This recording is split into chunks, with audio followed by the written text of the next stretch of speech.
विद्यार्थी मित्रांनो, engineering mathematics 2 आपला जो M2 इंजिनिअरिंग मध्ये एक टफ सब्जेक्ट मानला जातो. आता तुम्हाला बॅकलॉग 2019 पॅटर्न साठी लवकर फार एकदम जवळ एक्झाम आली आहे. सो मित्रांनो, या M2 ला कशा प्रकारे स्कोर करायचं, काय काय इम्पॉर्टंट टॉपिक्स आहेत त्याच्यावर तुम्ही भर द्यायला पाहिजे आणि कुठले कुठले टॉपिक्स केले तर आपला M2 शुअर शॉट निघू शकतो, काय अभ्यास करायला पाहिजे, या सगळ्या गोष्टींवर डिस्कस करण्यासाठी आपण स्टुडिओमध्ये आज प्रोफेसर अमोल शिरसाट सरांना बोलवलं आहे, जे संदीप फाउंडेशन इंजिनिअरिंग कॉलेजमध्ये कार्यरत आहे. सो मित्रांनो, सरांकडनं आज M2 चं आपण डिटेल मध्ये सगळं जाणून घेणार आहे. सर ज्या ज्या गोष्टी सांगतील त्या लिहा आणि त्या गोष्टीवर वर्कआउट करा. बघा, तुमचा M2 100% गॅरंटेड यावेळी तुम्ही स्कोर केलेला असेल, M2 काढलेलाच असेल. आजचा पॉडकास्ट सिरीज मध्ये, सब्जेक्ट पॉडकास्ट मध्ये आपण 2019 पॅटर्नच्या M2 साठी इथे डिस्कशन करणार आहोत.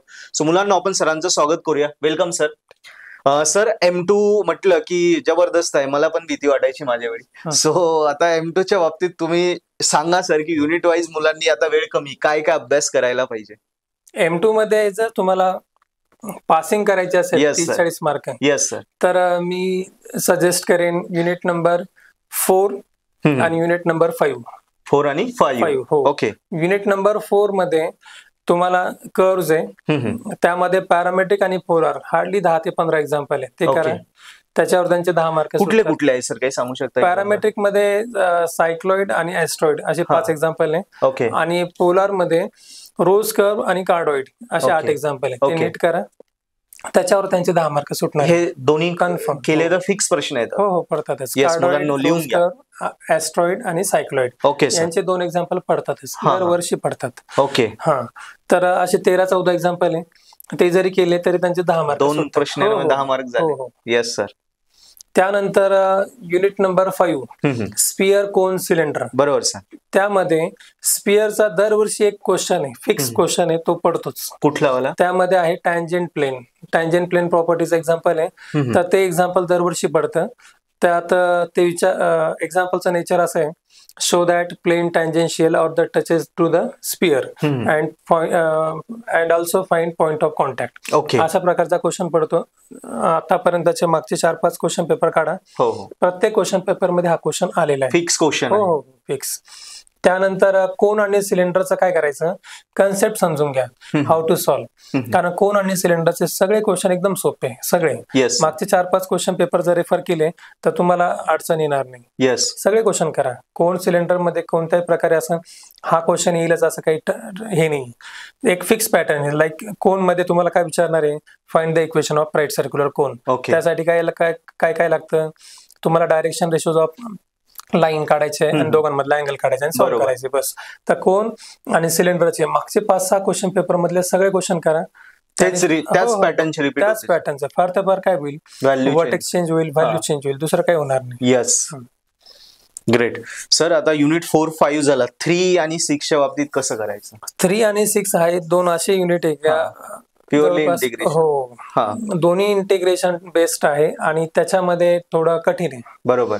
तरी पण आपण फिक्स टार्गेट करून जर केलं, लाईक युनिट नंबर 3 मध्ये तुम्हाला 2 क्वेश्चन जर चांगले करायचे ठरले तर रिडक्शन फॉर्म्युली आणि एक करायचा DUS rule, differentiation under integral sign. तर हे 2 टॉपिक असे आहेत का ते एका क्वेश्चन मध्ये 2 येऊन जातात. ओके. आणि ह्या दोघांचे मिळून टोटल मागचे 4-5 क्वेश्चन पेपर काढा, तर हार्डली दोन्ही मिळून 13 ते 14 एक्झाम्पल आहे. ओके. तेच पॅटर्न सुद्धा ऍज इट इज येतो, ते नीट करा.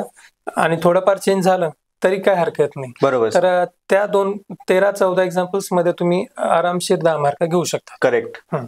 आणि सर, आता लास्ट युनिटच्या बाबतीत आलो. लास्ट युनिट मध्ये थोडं मुलं घाबरतात. बरोबर. मल्टिपल आहे. सो मल्टिपल इंटिग्रल मध्ये चान्सेस कमी असतात स्कोरिंग करण्याचे, तरी सुद्धा त्यामध्ये तुम्ही काही गोष्टी फिक्स मध्ये करू शकतात. लाईक तुम्ही एरिया फाइंड आउट करा. एरियाच्या सोबत जर तुम्हाला पोलार ट्रान्सफॉर्मेशन जमत असेल ते करा. CG किंवा MI करा, दोघांपैकी एक येऊन जातं. मिनिमम 2-1 क्वेश्चन तुमचे सॉल्व्ह होऊन जातील. मिनिमम. हो. Yes sir. युनिट 3 मध्ये एरर फंक्शन हा टॉपिक कसा आहे? सोपा आहे. पण काय होतं, एरर फंक्शन मी जे आधी सांगितलं तुम्हाला रिडक्शन or ला फॉर्म्युली आणि डिवाइस रूल यांच्या सोबतच एरर फंक्शन येईल याची काही गॅरंटी नाही. ओके, तो ऑरला जाऊ शकतो. येस, असं बीटा गॅमा केल्यानंतर तुम्हाला सॉल्व्ह किती क्वेश्चन करू शकता तुम्ही? एकच. मग बीटा आणि गॅमा एकमेकांना ऑर आहे, एका ठिकाणी बीटा येतो, एका ठिकाणी गॅमा. मग तुम्ही दोन्ही क्वेश्चन सोबत करू शकत नाही. मग बीटा गॅमा मध्ये बरेचसे व्हरायटीज आहे, बरेचसे सबस्टिट्यूशन्स आहे.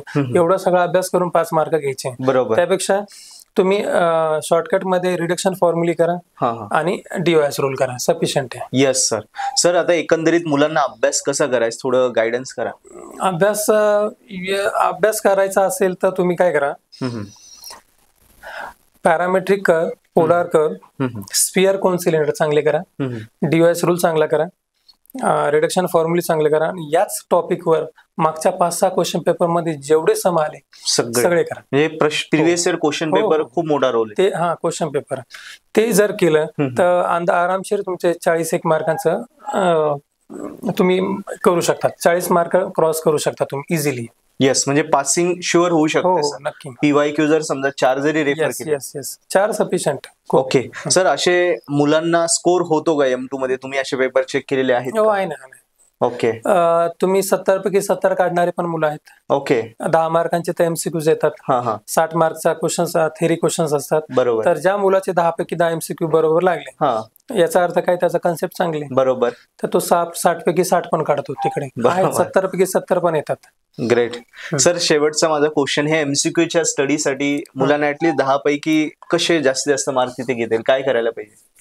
त्यांचं थेरी चांगला असेल तर MCQ चा सराव करायची काही गरज नाही. ओके. त्यांनी थेरी जर केली असेल तर त्याचं MCQ असेच सॉल्व्ह होणार आहे. कारण MCQ मध्ये बघा मागचे 4-5 क्वेश्चन पेपर एकच पॅटर्न आहे. बरोबर. मल्टिपल इंटिग्रलचा एखादा क्वेश्चन टाकतात, एखादा कर्व ट्रेसिंगचा रूल वर टाकतात. बरोबर. एखादा क्वेश्चन ते स्पिअरचं रेडियस आणि सेंटर काढायला विचारतात, आणि एखादा क्वेश्चन ते रिडक्शन फॉर्म्युली जे आहे त्याच्यावर टाकतात. असे 8 मार्क तेच होतात, आणि 1 मार्कांचे फॉर्म्युला बेस्ड टाकतात मग काही पण. Okay, good. सर आता स्टेप्सला मार्क असतात का पेपर चेकिंग मध्ये? असतात.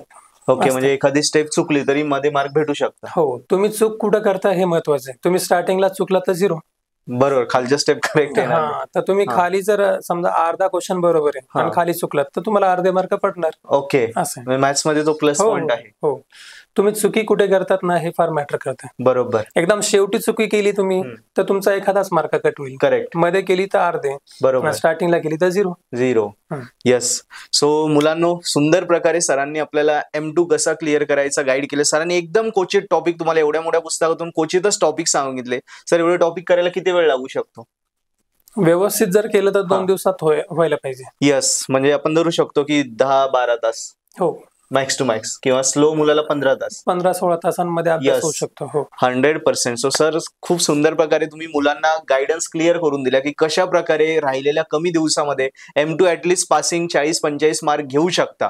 बाकी ज्याला स्कोर करायचं त्यांनी तर डिटेलमध्ये अभ्यास करणं गरजेचं. आणि जर सरांनी सांगितलं की मागच्या 4 पेपर तरी कंपल्सरी सॉल्व्ह करा विथ ऑप्शन, बरोबर सर, त्या केल्या तर शुअरली तुमचा हा विषय निघेलच. आपण सरांना थँक्यू म्हणे. आणि डिटेलमध्ये तुम्हाला M2 अजूनही राहिलेल्या दिवसामध्ये करायचं असेल, वेळ तुम्हाला वाटते कमी आहे पण सेल्फ करण्यात वेळ जात असेल, तर नक्की तुम्ही पर्पल हॅट ॲप डाउनलोड करा. खाली डिस्क्रिप्शन लिंक आहे, त्यावरनं डाउनलोड करा. त्यामध्येच M2चा डिटेलमध्ये कोर्स आहे, ज्यामध्ये सरांनी या सगळ्या गोष्टी डिटेलमध्ये शिकवलेल्या आहे. सोप्या पद्धतीने मराठीत शिकवले, त्या बघा. त्याच्यात नोट्स, व्हिडिओ, लेक्चर सगळं आहे, जेणेकरून तुमचा 15-16 तासाचा अभ्यास अर्धा तासातच होऊन जाईल आणि M2 शुअरली स्कोरिंग होईल. सो आपण सरांना थँक्यू म्हणे आणि व्हिडिओ क्लोज करूया. So thank you once again sir.